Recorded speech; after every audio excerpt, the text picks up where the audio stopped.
அர்ஜுனன் பார்க்குறான். கடைசியாக பூர்ணமாக இறைவனிடத்திலே சரணடைகிறான். சிறுமை என்ற கேட்டினால் நல் இயல்பை இழந்த நான் அறநெறியை அறிய பெறாது மயங்கி உம்மை வினவுகிறேன். உண்மையான அதனுடைய நிலைமையை ஒத்துக்கிறான்.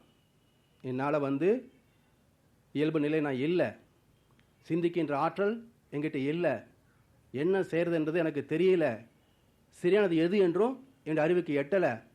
அதனால் எனக்கு சிறப்பு கொடுப்பதை உறுதியாக எம்பும் நான் உனது சிஷ்யன். இதுவரைக்கும் அவருடைய பாவனை என்னவாக இருந்ததுன்னு பார்த்தீங்கன்னா, கிருஷ்ண பரமாத்மா தன்னுடைய சக வயது உடைய ஒரு மனிதன், தன்னுடைய நண்பன், தன்னுடைய மச்சின என்று தான் அவனுடைய பாவனை இருந்தது. ஒரு சாரதியாகத்தான் அவனுடைய பாவனை இருந்தது. ஆனால் இப்போ என்ன ஆகிறான் பார்த்தீங்கன்னா, அவர் கிருஷ்ண பரமாத்மை குருவாக ஏற்றுக்கொள்கிறான். நான் உன்னுடைய சிஷ்யன். அப்போ இந்த இடத்துல தான் ஏற்கனவே முதல் நாள் சொன்னோம், சாஸ்திரங்களை நம்பிக்கை இல்லாதவனுக்கு போதிக்காதே. முதல் கோட்பாடு, சாஸ்திரங்களை புரிந்து கொள்ளக்கூடிய பக்குவம் இல்லாதவனுக்கு போதிக்காதே, சாஸ்திரத்தை பணிந்து கேட்காதவனுக்கு போதிக்காதே. 3 கோட்பாடுகள்.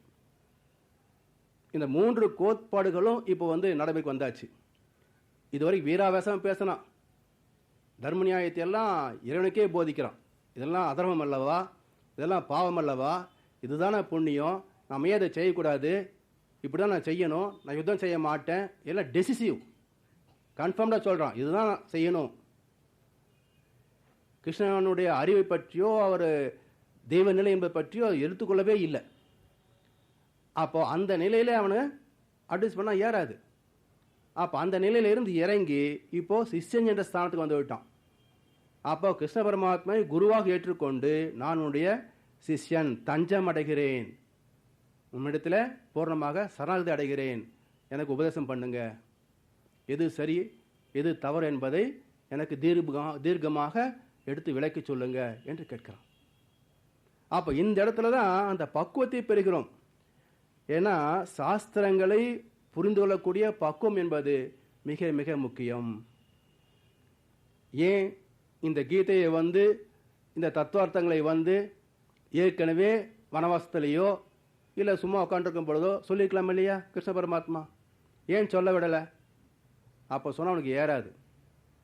இப்போ சாதாரணமாக இந்த உடற்பயிற்சி, காயல்பம், தியானம் இதெல்லாம் ரொம்ப நல்லது அப்படின்னு நம்ம குழந்தைகளுக்கு சொல்கிறோம். உட்காராங்களா கிளாஸுக்கு? வரமாட்டாங்க. எப்போ வருவாங்க? ஒரு 30 வயசு ஆகி 2 குழந்தைய பெற்றுட்டு அந்த குழந்தைக்கு படிக்க உட்கார்ற போகுது, எப்படா இதை சமாளிக்கிறதுன்னு பிரச்சனை தலைக்கு மேலே உட்காந்துருக்கிற போகுது எங்கேயாவது போனால் பரவாயில்லன்னு தோணும். அப்போ அது என்னையோ ஒரு நாளைக்கு அம்மா கூப்பிட்டு போனாங்கல்ல அப்படின்னு பார்த்துட்டே ஒரு போர்டு தேடுவான். சாமிஜி படம் பார்த்தோன்னே உள்ள வந்துடுவான். அப்போவே எங்கள் அம்மா சொன்னாங்க 14 வயசில், எனக்கு அப்போ நேரம் இல்லாமல் போச்சு, படிப்பெல்லாம் இருந்துச்சா, அதனால் வர முடியல, இப்போ நான் கற்றுக்கிறேங்கம்பான். அப்போது அந்த வாய்ப்பு என்பது அவனுடைய துன்பம் தலைக்கு மேலே உட்கார்ந்து இந்த துன்பம் நீங்காதா என்று தவிக்கின்ற பொழுது தான் அந்த கருத்து, அந்த பயிற்சி அவனுக்கு ஞாபகத்து வரும், அதை செய்யணுன்ற அக்கறை வருமே தவிர, துன்பம் வராத பொழுது ஒரு நல்ல கருத்தாக இருந்தாலும் கூட மனம் அதை அக்கறை எடுத்துக்கொள்ளாது. அப்போ இன்று வரைக்கும் இதுதான் நமக்கு பாவனை. நீங்கள் எந்த மனிதனுடைய வாழ்க்கை எடுத்து பாருங்க, இன்னைக்கு வரைக்கும் இதுதான் மனிதனுடைய மனோபாவமே.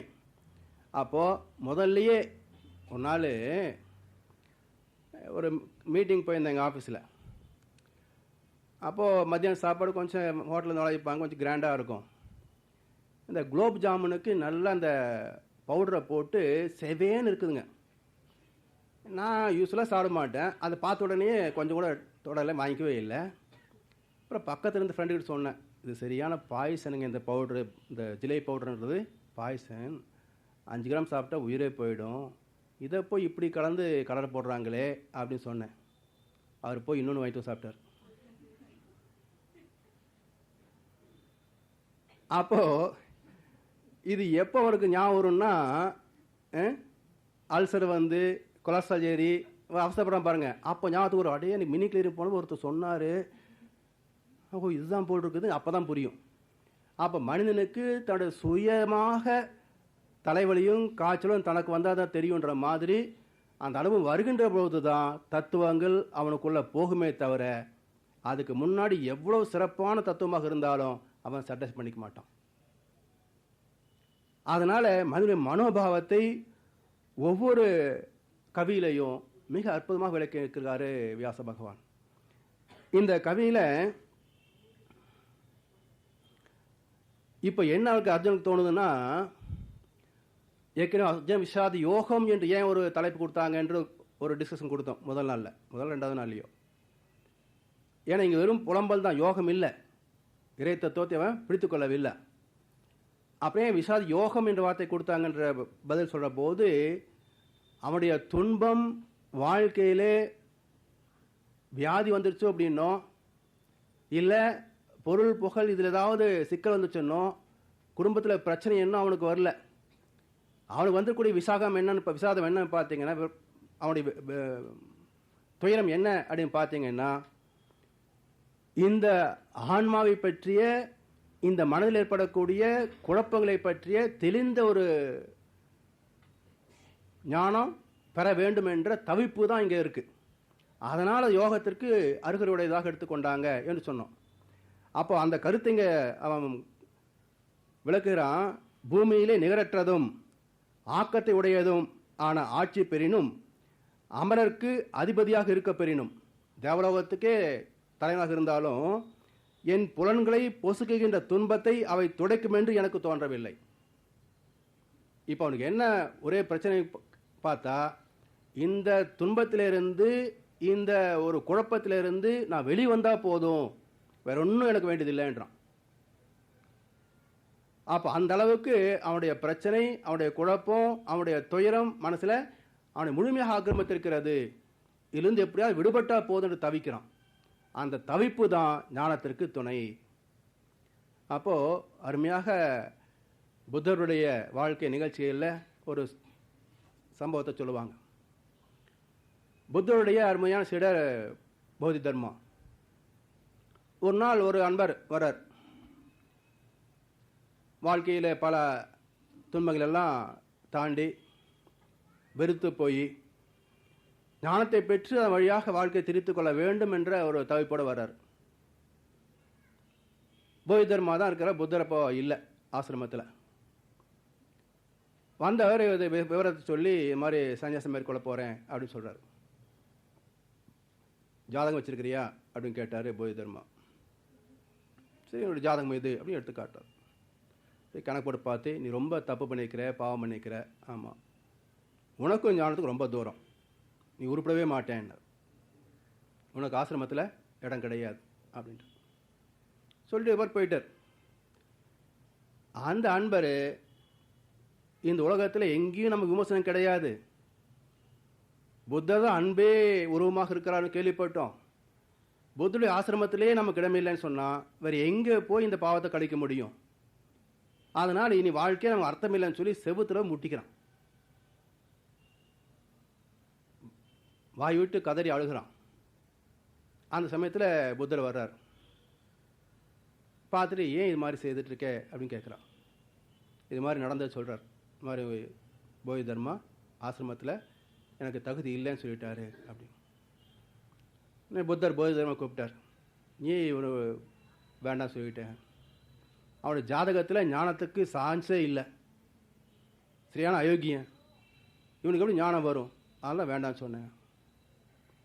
புத்தர் சொன்னார், அவனுடைய ஜாதகத்தை படித்தே தவிர தான் திருந்தணும் என்கின்ற அவனுடைய உள்ள தவிப்பை நீ படிக்கலையே. என்ன தவிப்பு இருந்திருந்தால் இந்த வாழ்க்கை முடிஞ்சாலும் பரவாயில்ல சொல்லி சுகத்தில் போய் மூட்டிக்குவான். இந்த தவிப்பு உள்ளவன் ஞானி ஆவான். ஆனால் ஜாதகத்தெல்லாம் கணக்கு பார்த்துட்டு இருக்காத, அவனுடைய தவிப்பை கவனிச்சுப்பார் என்று சொல்லி அவனை ஆசிரமத்தை சேர்த்துக்கிறார். அவன் பிறகு ஞானம் பெற்றுடுகிறான். அப்போது அந்த தவிப்பு தான் ஞானத்தை பெறுவதற்கான அஸ்திவாரம். அந்த தவிப்பு இங்கே சொல்கிறோம். அப்போ எவ்வளோ பெரிய பதவிகளை நாம் சந்தித்தாலும், எவ்வளவு யுகபோக சுகங்களை நாம் பெற்றாலும், அவை அனைத்தும் இந்த துன்பத்தை நீக்குவதற்கு பிரயோஜனமாகாது.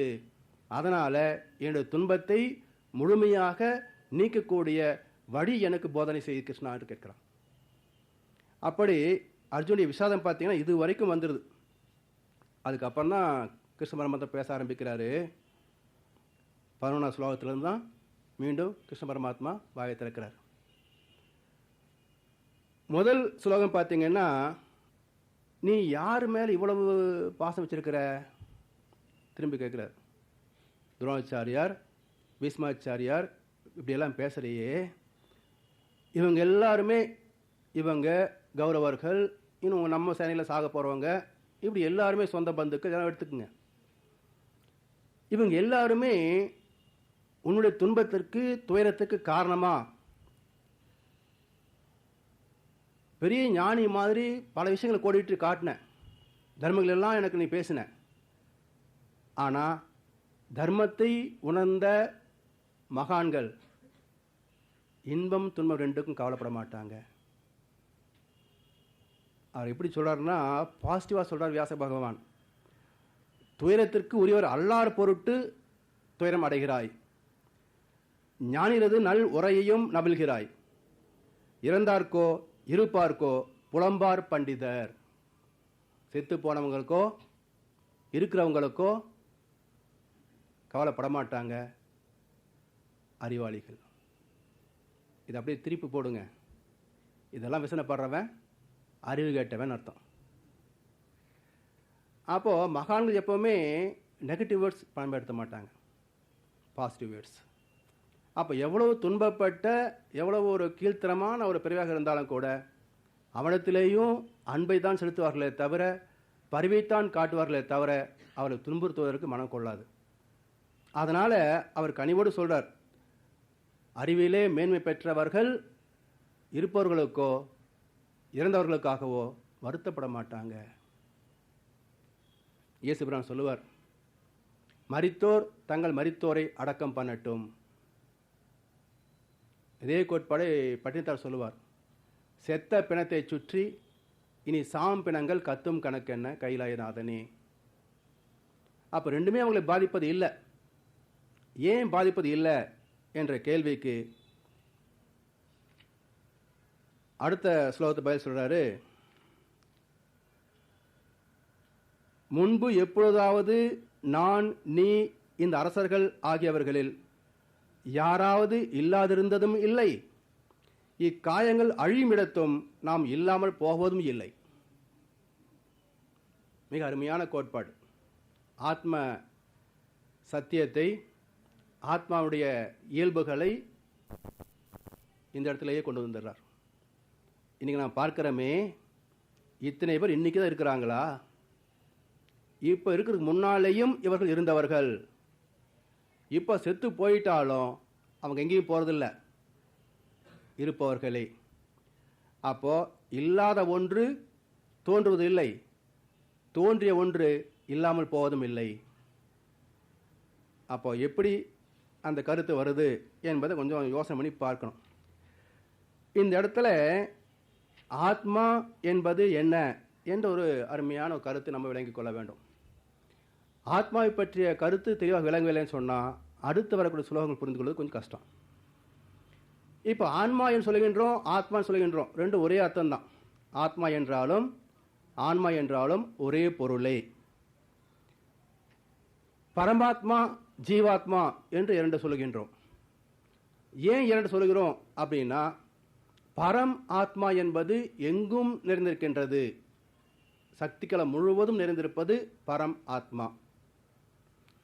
இந்த பிரபஞ்ச காலத்திற்கு உள்ளாக உடல் என்ற தோற்றத்தை உருவாக்கி கொண்டு அதுக்குள்ள வாழ்ந்து கொண்டிருப்பது ஜீவாத்மா. இதுக்கு நிதர்சனமான ஒரு வாழ்க்கை நீதியையே இங்கே வச்சு விளக்குறாரு வியாசர பகவான். இப்போ இதெல்லாம் இவங்க வர்றதுக்கு முன்னாலேயும் இருந்தவர்கள், இப்பவும் இருந்துகிட்டு இருக்கிறாங்க. இப்போ இந்த உடல் செத்து போனாலும் அவர்கள் அழிவது இல்லை என்று சொல்லிட்டார். இது எப்படி நம்ம புரியாது கொஞ்சம் அவ்வளவு சுலபமாக. அப்போ என்ன சொல்கிறாரு, இப்போது நாம் பிறந்தபோது எப்படி இருந்தோம்? குழந்தைகளாக. இப்போ இந்த குழந்தை எங்கே? வளர்ந்து போச்சு. அப்போ வாலிபனாக இருந்தோம், இளமை பருவத்தில் இருந்தோம்.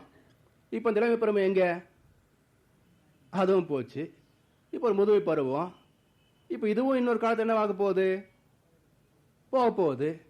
அப்போ நம்ம உடலுக்குள்ளாகவே இருந்த இளமை பருவம், பால பருவம் காணாமல் போச்சு, நாம் இருக்கிறோம். நம் உடலுக்குள்ளாக இருந்த இளமை பருவம் காணாமல் போச்சு, நாம் இருக்கிறோம். நம் உடலுக்குள்ளாக இருந்த நடுத்தர வயது பருவமும் போச்சு, நாம் இருக்கிறோம். இந்த கிழவனுக்குள்ளாக இருக்கிற உயிரும் போயிடுச்சுன்னா அப்போ இருக்கத்தான் போகிறோம். அப்போ எது இருக்கிறது என்ற கேள்வி போடுறார். அதுதான் ஆன்மா. அப்போ ஆன்மா என்பதை நித்தியமானது, ஆத்மா நித்யக என்று சமஸ்கிருத ஸ்லோகத்தை சொல்றாங்க. ஆத்மா நித்யக, ஆத்மா என்பது நிலையாக என்றும் இருக்கக்கூடியது. அது நீரிலே நனையாதது, நெருப்பிலே பொசுங்காதது, காற்றிலே உலராதது, என்றைக்கும் நீடித்து நிலைத்து இருக்கக்கூடியது. அதுக்கு அழிவே கிடையாது. ஆத்மா சத்யக, எவர் எக்ஸிஸ்டிங். ஆத்மா அப்பிரமேயக, அறிய முடியாதது. இதெல்லாம் கரெக்டு. நமக்குள்ளே இருக்குது அந்த ஆத்மா, அது தெரியுதா நமக்கு? அப்போ நமக்குள்ளே இருக்கக்கூடிய ஆத்மாவை நமக்கு தெரியல. அடுத்தவங்க கிட்ட என்னெல்லாம் இருக்குன்னு தெரிஞ்சு வச்சுக்கிறோம். அடுத்தவங்களுடைய சீக்ரெட் கோடோட என்னன்னு தெரிஞ்சு வச்சுக்கிறோம். என்னென்ன இயற்கையில் உண்டோ எல்லாம் தெரிஞ்சு வச்சுக்கிறோம். ஆனால் இந்த உடலுக்கு உள்ளா இருக்கின்ற ஆன்மா என்கின்ற ஒன்றை நாம் தெரிந்து கொள்ள முடியவில்லை. நாரத மகரிஷி சாண்டோக்கிய உபநிஷத்தில் சனந்த மகரிஷி இடத்துல கேட்குறார், எனக்கு வேதங்கள் 4 தெரியும், சாஸ்திரங்கள் 6 தெரியும், புராணங்கள் 18 தெரியும், இன்னும் என்ன உபனிஷத்து இருக்கிறதோ எல்லாம் எனக்கு தெரியும். ஆனால் நான் யார் என்பது எனக்கு தெரியாது. அதுதான் ஆத்மா. அப்போ எல்லாம் தெரிந்து கொண்டாலும் எனக்கு உள்ள இருக்கின்ற ஆத்மா என்கின்ற அந்த இறைவனுடைய பிரதிநிதியை நான் உணர்ந்து கொள்ளவில்லை என்றால் எப்படி வாழ்க்கை சரியா வரும்? அப்போ ஆத்மா அப்பிரமேயக, அது அறிய முடியாதது. அப்ப அறிய முடியாதது என்றால் அப்ப எப்படி அறிவது? அதுவே அறிய முடியாதது.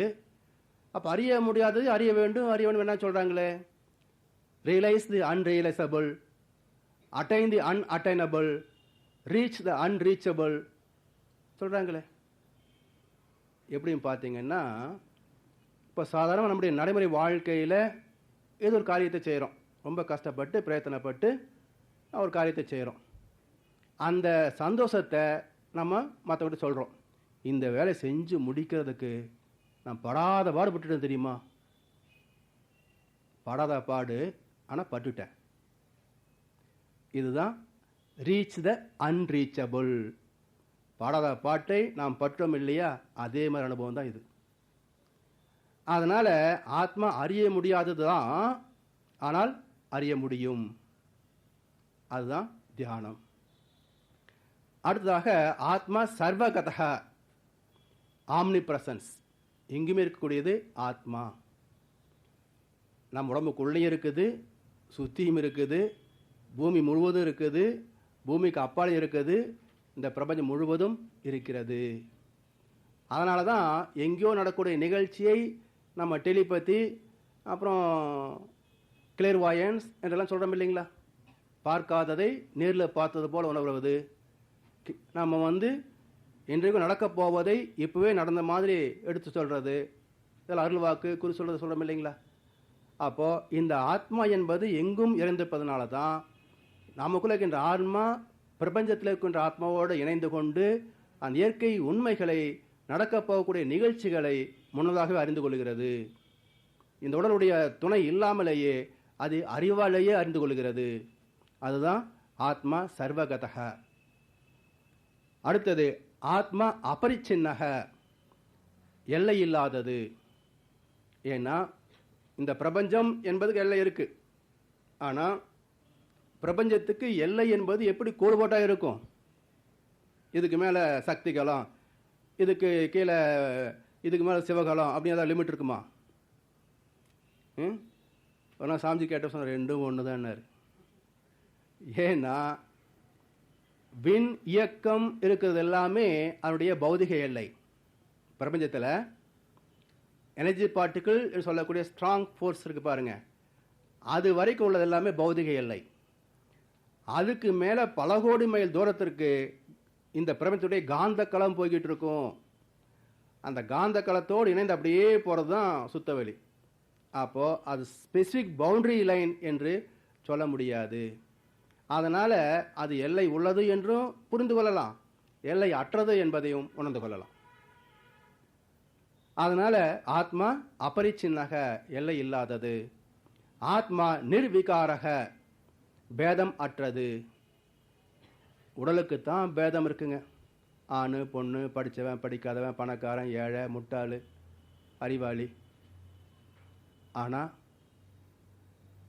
ஆதிசங்கரருக்கு எல்லா சாஸ்திரங்களும் தெரியும். தனக்கு எல்லாம் தெரியும் என்பதும் அவருக்கு தெரிஞ்சது. ஆனால் அத்வைதம் அவருக்கு தெரியல. அப்போது ஆன்மீகத்தில் அனுபவங்களை நாம் பெற்றுக்கொண்டே வருகின்ற போது இறை நீதி என்பது அதுக்கு உற்ற துணையாக இருந்து அந்த ஆன்மீகத்திலே அத்வைதத்தை உணர்ந்து லயமாகக்கூடிய வகையிலே என்னெல்லாம் அனுபவங்கள் தேவையோ அதை சரியாக கொடுத்து கொண்டே வரும். அனைத்தும் உணர்ந்த ஆதிசங்கரருக்கு அத்வைதம் என்பது தெளிவுவிடாததுனால இறைவன் ஒரு அனுபவத்தை கொடுக்குறான். ஒரு புலையன் பக்கத்தில் போகிறான். ஏய், தள்ளு தள்ளு தள்ளு, நாத்தம் பிடிச்சவன் நீ பக்கத்தில் வந்துட்டு அப்படின்னு சொல்கிறார். சாமி, எதை தள்ள சொல்கிறீங்க? உடம்பை வா, ஆத்மாவையா? ஆதிசங்கர் ஞானம் வந்துச்சு. ஓ, இந்த உடம்புக்குள்ளே ஆத்மான்னு ஒன்று இருக்குதே, அதுக்கு என்ன கலர், அது என்ன ஜாதி, அது என்ன மதம், அதுக்கு என்ன தகுதி? அப்போது அது பேதங்களை கடந்தது. ஆத்மா நிர்விகாரக, ஆத்மா பேதங்களை கடந்தது. ஆத்மா ஏகக, ஆத்மா ஒன்று தான், பலது கிடையாது. ஏன்? எல்லாம் ஒரே களத்துக்குள்ளே இருக்குது. என்ன, இந்த உடல் என்ற ஒரு இயக்கம் வருகின்ற போது அது கொஞ்சம் தனிச்சு நிற்குது. இது எப்படின்றதுக்கு ராமகிருஷ்ண பரமஹம்சர் அருமையான ஒரு உதாரணம் சொல்கிறாருங்க. இப்போ கடலில் தண்ணி இருக்குது, ஒரு உப்பு பதுமை பொம்மை செஞ்சுருக்கோம், இன்னொரு பொம்மை துணியில் செஞ்சுருக்கிறோம், இன்னொரு பொம்மை கல்லுலையோ உலோகத்திலையோ செஞ்சுருக்கிறோம். இந்த 3 பொம்மைகளையும் கடலில் போட்டோம்னா உப்பு பதுமை என்னாகும்? கடலோட கடலாக ஒன்றிடும். துணி பதுமை என்னாகும்? நனைஞ்சு போய் உள்ளேயே கிடக்கும். கல் நனையுமே தவிர உள்ள ஒன்றும் போகாது. அதுபோல் இந்த ஆத்மா என்பது ஊடுருவி உள்ளே போகணும்னு சொன்னாக்க நமக்குள்ளே இருக்கின்ற ஆத்மாவை நம்ம உணர்ந்தால் தான் ஊடுருவி உள்ளே போக முடியும். அப்போ என்ன ஆகுது? இந்த ஆத்மா நான் என்பதே இல்லை என்று உன்னிலே நான் அடங்க, என்னுள்ளே நீ விளங்க, பழுத்த நிலை வரும் வரையில் நீ நான் என்றோம். 2 பதமடைந்தோம், ஒன்றானோம், பரமானந்தம் ஒன்று. இப்போ அது உப்பு பதுமை. தனக்கென்று உணர்வுகளும் கிடையாது, தனக்கென்று தனித்தன்மையும் கிடையாது. இந்த ஜீவாத்மா அந்த பரமாத்மாவோடு ஐக்கியமாகி முக்தியாகி விடுகிறது. அதே அந்த உணர்வுக்கு கொஞ்சம் இன்னும் கீழே நிற்குது. அந்த அத்வைதத்தை தொடலை, அது கீழே நிற்குது, விசிஷ்டாத்வைதம் நிற்குது. அது துணி சுத்தின பதுமை மாதிரி ஃபுல்லாக நனைஞ்சு போச்சு. தண்ணி வந்து அந்த பதுமைக்குள்ளாக ஊடுருவி நிற்கிது. தண்ணி வேற, பதுமைக்குள்ள இருக்க தண்ணி வேற, சுற்றி இருக்க தண்ணி வேற கிடையாது. அப்போ அந்த தண்ணிக்குள்ளாக பதுமை அமிழ்ந்திருப்பதை போல இந்த பிரபஞ்ச காலத்துக்குள்ளாக நான் அமிழ்ந்திருக்கிறேன். விசிஷ்டாத்வைதம் 2 தான், ஆனால் அலை தன்மையில் பார்த்தா ஒன்றே. வெறும் இந்த உடல் எல்லை என்பது எப்படி அந்த துணி பொம்மை தண்ணிக்குள்ளே ஊறி நிற்கிற போது தண்ணி ஏகத்துக்கு தான் இருக்குது, ஆனால் துணி அதில் இருக்குது. பஞ்சுக்குள்ளே தண்ணி, தண்ணிக்குள்ளே பஞ்சு. இன்னொன்று இருக்குதே கல், இது என்ன பண்ணுறது? நான் தான் இந்த பூமியில் உள்ள இன்னைக்கு சுற்றிட்டு இருக்கிற எல்லா பேரும் நம்மளை தவிர வச்சுங்களேன், என்ன பண்ணிட்டு இருக்கிறான்? நான் தான் நடந்துக்கிட்டு இருக்கிறான். என்ன போகும் உள்ள? ஒன்றும் போகாது. ஊசி முனை காதுக்குள்ளே ஒட்டகங்கள் போனாலும் காசாசை தீராதடி என் கண்ணம்மா கட்டையிலும் வேகாதடி. பேப்பர் வேணால் போடலாம் சிவலோக பதவி அடைந்தார்னு, அவங்க சிவலம் போவான். அதனால் ஆத்மா ஏகக, அது ஒன்றே தான். அதனால தான் இதே கருத்தை காஞ்சிபுரத்தில் ஏகாம்பரேஸ்வர் கோயில் இருக்கு இல்லைங்களா, ஏகாம்பரநாதரர், ஏகாம்பரம் என்று பேர். ஏக் ஹம் பரம், இறைவனும் நானும் ஒன்றே என்பதுதான் ஏகாம்பரம். அப்போ ஆத்மா ஏகக. அந்த ஆத்மா எப்படி இருக்குன்னு பார்த்தீங்கன்னா, அகர்த்தா, அது எந்த செயலும் செய்வது இல்லை. அபோக்தா, எதையும் அனுபவிப்பதும் இல்லை. அச்சிந்தயா, எதையும் நினைப்பதும் இல்லை. அவ்யக்தா, எதையும் பிரித்து பார்ப்பதும் இல்லை. ஆத்மா உணர்வு, அறிவு, அதுவே பிரம்மஞானம், பிரஜானம். அப்போ அந்த ஆத்மா என்பது ஒவ்வொரு ஜீவனுக்குள்ளாக இருக்குது. ஆனால் மனிதனிடத்தில் இருக்கின்ற ஆன்மா என்பது முழுமை பெற்ற ஆன்மா. அப்போ அந்த ஆன்மா என்பது தான் இந்த வாழ்க்கையை நடத்தி கொண்டிருக்கிறது. The journey of consciousness is evolution. அப்போ அறிவின் இயக்கமே பரிணாமம். அப்போது அந்த அறிவு என்பது ஆறறிவாக முழுமை பெற்ற இடம் பார்த்தீங்கன்னா மனிதன். அப்போ மனிதனிடத்திலே அந்த அறிவு தன்னையும் அறியக்கூடிய அறிவாக இயங்குவதனால மனிதன் எல்லாம் வல்லவனாகவும் எல்லாமே உள்ளவனாகவும் பரிமித்திருக்கின்றோம். அதனால் தும் பூர்ணக, நீ மனுஷன் நினச்சிட்டு இருக்கிறையே, உடல் தான் நான் அப்படின்னு நினச்சிட்டு இருக்கிறையே, நீ அது அல்ல. தும் பூர்ணக, நீ முழுமையானவன். தும் சுத்தக, நீ தூய்மையானவன், அசுத்தமான கிடையாது. தும் முக்தக, நீ முக்தன். தும் பிரம்மா, நீ தான் தெய்வமே.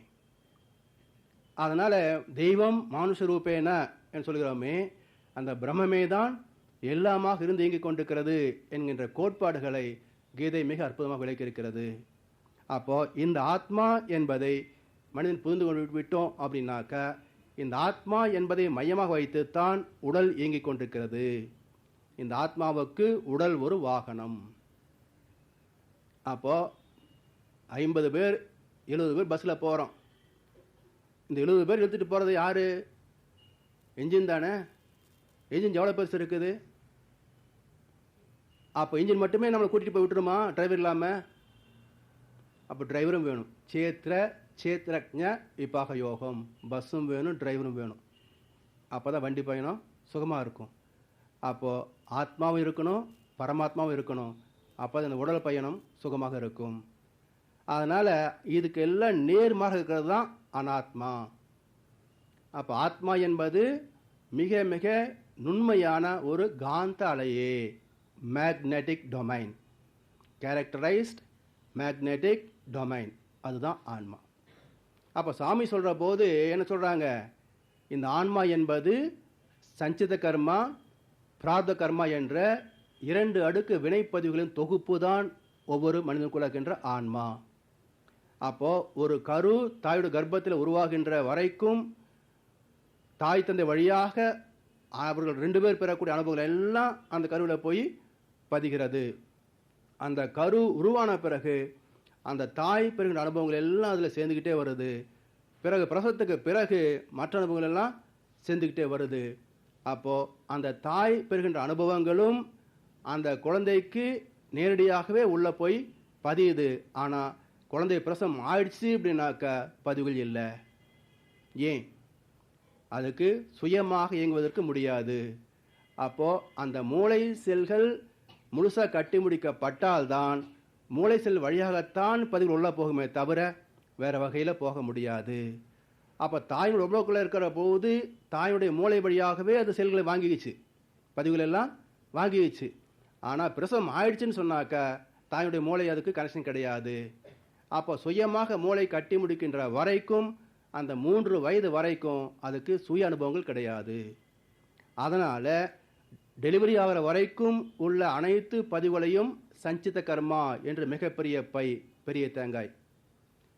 பிறகு நாம் செய்கின்ற சொந்த அனுபவங்கள் எல்லாமே பிராரப்தம், பிராரப்த கர்மா, சின்ன தேங்காய்.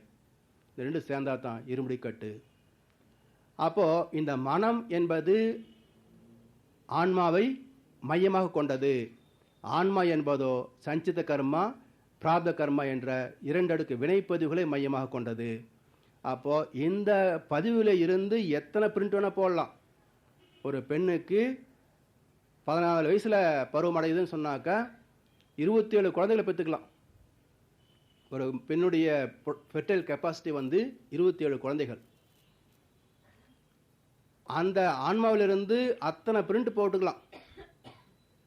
ஆனாலும் அந்த ஆன்மா அப்படியே இருக்கும், மாஸ்டர் பிரிண்ட் அப்படியே இருக்கும். அந்த உயிர் உடல் செத்த பிறகு அந்த ஆன்மா என்ன ஆகுதுங்க, மற்ற ஆன்மாக்களோடு கலந்து போகுது. இல்லைன்னு சொன்னால் தனியாக மேலே மேந்துட்டு இருக்கு. சாலோபியம், சாருபியம், சாமீபியம், சாயுச்சியம். அதனால தான் ஆன்மா அழிவற்றது. ஏன்னா it is characterised magnetic domain. Characterisation never be arrest, அழிக்க முடியாது.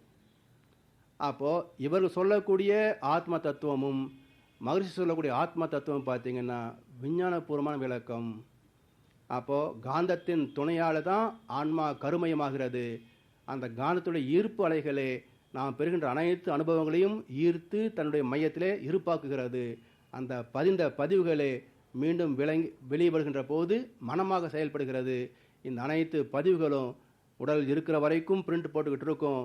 உடல் முடிஞ்சு போச்சுன்னு சொன்னாக்க வான்காந்த களத்தில் கலந்து போயிடும். அதனால தான் ஆத்மா அழிவில்லாதது. அப்போது அந்த ஆத்மா எப்படி இருக்குதுன்னு பார்த்தீங்கன்னா மிக மிக ஒரு சின்ன புள்ளியிலும் புள்ளியாக இருக்கும். அது கணக்கெடுக்கவே முடியாது. அப்போ அவ்வளவு நுண்ணிய அந்த புள்ளியில் அனைத்து பதிவுகளுமே அடங்கியிருக்கிறது. அது இல்லாமல் இந்த உடல் கிடையாது. அப்போது அந்த உயிர் வினைகள் அறமோ மற்றோ அழித்த பதிவுகள் எல்லாம் நம் சொத்தாச்சு. முன்னம் ஒரு துளியான மூலவிந்து நாதத்தால் முழுமையாய் எனது உடல் முற்றறிவன் திருவருளால் சின்ன சிறு செல்கள் சேர்ந்திணைந்து ஒத்துழைத்து சிந்தனைக்கு எட்டா செயல்கள் சிறப்புடலில் நிகழ்த்துவன. அப்படி நிகழ்த்தியதுனால தான் அந்த ஆன்மா இந்த உடலாக வந்திருக்கிறது. இப்போ இந்த உடல் என்னாச்சுன்னு பார்த்தீங்கன்னா அனாத்மா, ஆத்மாவுக்கு எதிராயிடுது. அப்போ அனாத்மா என்ன பண்ணுது பார்த்தீங்கன்னா அனாத்மா அனித்யாக, இது அழியக்கூடியது. இந்த உடல் என்பது அழியக்கூடியது. அனாத்மா நித்யா. நித்யா என்றால் பொய்க்குள் ஒரு உண்மை. காயமே இது பொய்யடாம்பாங்க. இந்த உடம்பே ஒரு காற்று மாதிரி, இது பொய் தான். ஆனால் கிள்ளுன வலிக்குது இல்லை. அப்போ இந்த பொய்க்குள் ஒரு நிஜம் வாழ்கிறது இல்லைங்களா. இந்த உடம்பு பொய் தான், அழியக்கூடியது தான். ஆனால் அந்த வாழ்கின்ற காலத்தில் உணர்வுகள் இருக்கா இல்லையா, இன்பத் துன்பங்கள் உணர முடியுதா இல்லைங்களா. அப்போ இந்த பொய்க்குள் ஒரு நிஜம் வாழ்ந்து கொண்டிருக்கிறது. ஆத்மா நித்யா. ஆத்மா பிரமேயாக, ஆத்மா புலன்களால் அறியக்கூடியது. அனாத்மா புலன்களால் அறியக்கூடியது. அனாத்மா அல்பகதக, அனாத்மா ஒரு இடத்தில் இருக்கக்கூடியது. இங்கே இருந்தால் இங்கே எந்திரிச்சு வந்தால் தான் அங்கே, இங்கே இருக்கும்போது அங்கே இல்லை, அங்கே இருந்தால் இங்கே இல்லை.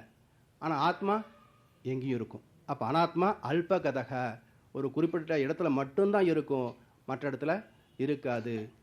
ஆத்மா பரிச்சின்னக, ஆத்மாவுக்கு எல்லை உண்டு. 5 அடி 4 இன்ச்சு 75 கிலோ எல்லாம் டைமென்ஷன் இருக்கும். ஆத்மா அனாத்மா பரிச்சின்னக. அனாத்மா சாவயவக, பேதங்களை பார்க்கக்கூடியது. ஒரு ஆளை பார்த்த உடனேயே அழகாக இருக்கணும், அழகு இல்லை, இது போய் பேசிக்கிட்டு எவ்வளவு கணக்கு போடுதுங்க. அப்போ அனாத்மா சாவயவக, பேதங்களை பார்க்கக்கூடியது. அனாத்மா அநேகக, 620 கோடி மனிதர்கள், கோடிக்கணக்கான எறும்புகள், கோடிக்கணக்கான பறவைகள் இல்லைங்களா. அப்போது 100 வகை பறவை வரும், கோடி வகை பூ மலரும், ஆடவரும் அத்தனையும் ஆண்டவனின் பிள்ளையடா. இது புரிஞ்சு போச்சுன்னா அதுதான் பிரம்ம ஞானம். ஆத்மா கர்த்தா. இந்த உடல் செயல் செய்கிறது. இப்போ சொல்ல போகிற அனாத்மா, பல இடங்கள் ஆத்மா ஆத்மான்னு சொல்லி வச்சிட்டேன். இந்த 2வது சொல்லக்கூடிய போறாமே அனாத்மா. அனாத்மா கர்த்தா. இந்த உடல் வந்து செயல் செய்கிறது. அனாத்மா போக்தா, இது அனுபவங்களை பெறுகிறது. அப்போது ஆத்மாவுக்கும் அனாத்மாவுக்குள்ள அடிப்படை பேதம் என்ன பார்த்தீங்கன்னா, இது உணர்வுகள் உடையது அனாத்மா உடல். உணர்வுகளை தாண்டி அறிவாக இருக்கக்கூடியது ஆத்மா, அது காந்தலைகளே. அப்போ இந்த ஆத்மாவுக்கும் அனாத்மாவுக்கும் உள்ள பேதத்தை நம்ம சரியாக புரிந்து கொண்டு விட்டோம் என்று சொன்னால் சாங்கியோகத்தை தொட்டு விடலாம். அந்த கருத்தை நாளைக்கு நாம் தொடர இருக்கின்றோம். வாழ்க வளமுடன். வாழ்க வளமுடன்.